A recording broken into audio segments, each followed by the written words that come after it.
My name is Prince Rotimi Agunsoye, representing Koshope Federal Constituency of Lagos. I rise to lend my voice to the bill being discussed.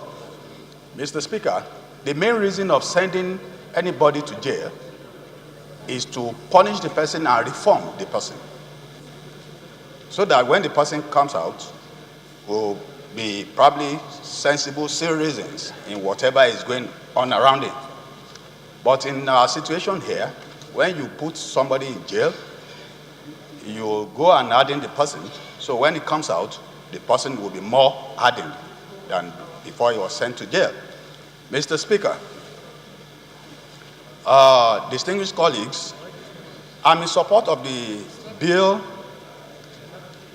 that we should look more into how we can get people off the hook when their cases have not been discussed or finalized. Abroad, there are some criminals that they don't even allow to stay permanently in prison till the end of their tenure in prison. They tag them. You can go from there, probably to your house on weekends and come back. Or they leave you, they give you time to stay outside within probably 6 a.m. to 5 in the morning, or 6 a.m. to 5 p.m., then you come back to your house. Mr. Speaker, it is very important, dear colleagues, it is very important we support this bill, because this is the second time or the third time I'm going to say this. Nigeria is a place where we did not enforce our laws properly. If the laws are properly enforced, I am telling you, every Nigerian is a potential prisoner. Yes. So that when we support this bill, it will be better for every Nigerian to know his or her right when in prison. Distinguished colleagues, I am appealing to you that you support this bill. The former minister for Interior never knew that he would be detained. Mr. Speaker, distinguished colleagues, please support the bill. Thank you. Honorable Speaker, honorable colleagues, I'm Sam Ikon, representing Etinan Surubium Federal Constituency in the common state of Akwa Ibom. Honorable Speaker, honorable colleagues, I think Honorable Rotimi is thinking of going to jail. I'm not. But on a serious note, let us support this motion, especially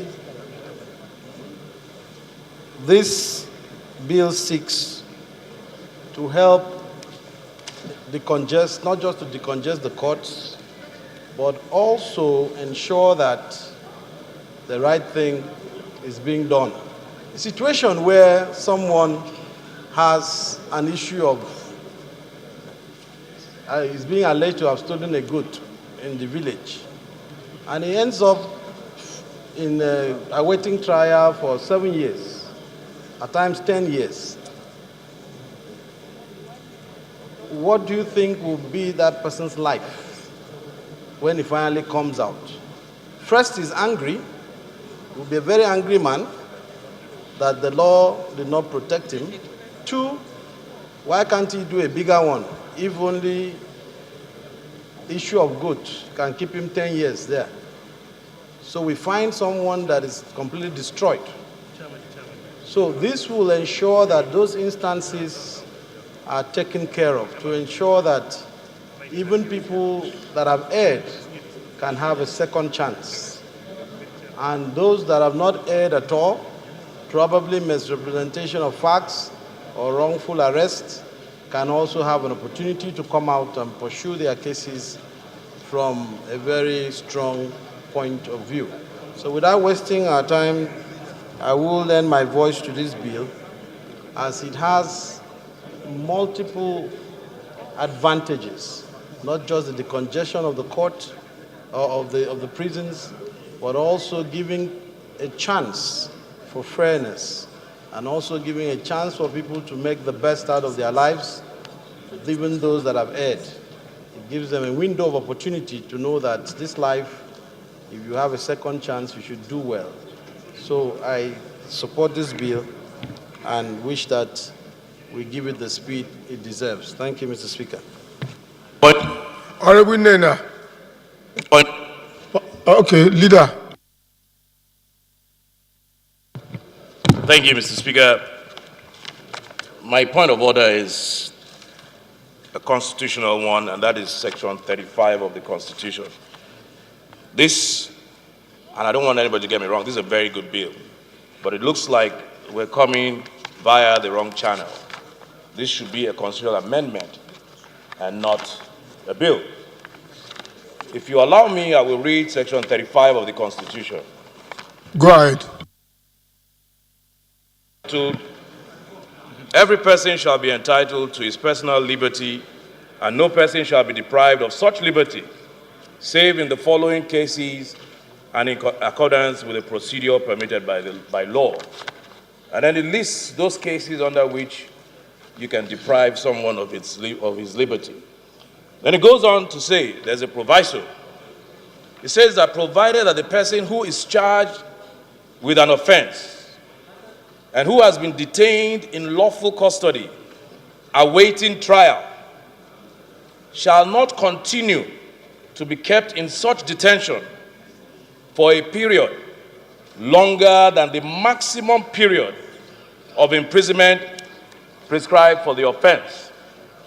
So, whereas the Constitution allows you to be detained for the maximum period allowed for that offense, were you to be found guilty, this bill seeks to amend to say 1/3 of the maximum period. The question is, can we, by law, pass this bill, which at the end of the day violates the Constitution? And it is trite. We all know that the Constitution is supreme. So what we need here is a constitutional amendment, not a bill, because there's a conflict. And that's my observation and my point of order to save the time of the House. Thank you.